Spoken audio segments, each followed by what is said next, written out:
بسم اللہ الرحمن الرحیم۔ سرحد کا ہے مومن کوئی پنجاب کا مومن، سرحد کا ہے مومن کوئی پنجاب کا مومن، ڈھونڈنے سے نہیں ملتا قرآن کا مومن۔ اگر آج ہم اپنی زندگیوں میں غور کریں تو ہم قرآن سے دوری اختیار کی ہوئی ہے۔ ہم زبانی طور پر تو یہ اقرار کرتے ہیں کہ یہ اللہ تعالیٰ کی کتاب ہے، لیکن ہم صحیح معنوں میں اس کا حق ادا نہیں کرتے۔ جتنی کوشش ہم انگلش سیکھنے میں 75 سالوں سے ہم نے لگا لی ہے، اتنی کوشش اگر ہم قرآن کو سیکھنے میں لگاتے تو آج دنیا ہماری قدر کرتی، ہمارا ایک معیار ہوتا۔ قرآن ایک عظیم کتاب ہے، یہ حکمت سے بھری ہوئی کتاب ہے، یہ ایک نظام ہے، لیکن ہم نے کیا کیا؟ ہم نے صرف اسے محفوظ کر کے الماری میں رکھ لیا۔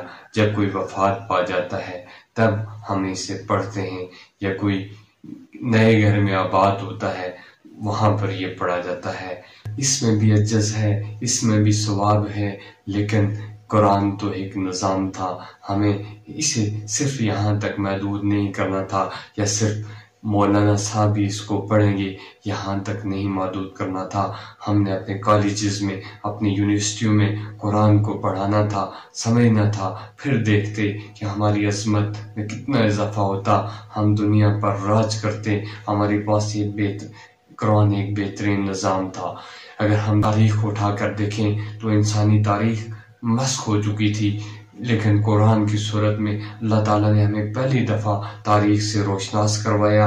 قرآن میں انبیاء کے قصے سنانا صرف قصہ گوئی نہیں تھی، دنیا کو تاریخ سے روشناس کروانا تھا، اور قرآن وہ پہلی کتاب ہے جس نے انسان کو تاریخ سے روشناس کروایا۔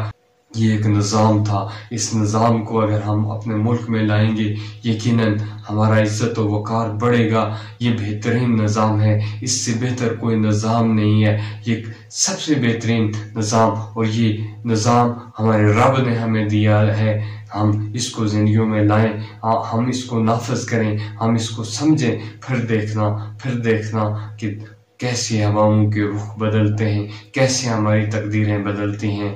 اللہ تعالیٰ سے دعا ہے کہ اللہ تعالیٰ ہمیں قرآن کو سمجھنے، پڑھنے اور اسے اپنی عملی زندگی میں لانے کی توفیق نصیب فرمائے۔ اللہ تعالیٰ آپ کا اور میرا حامی اور ناصر ہو۔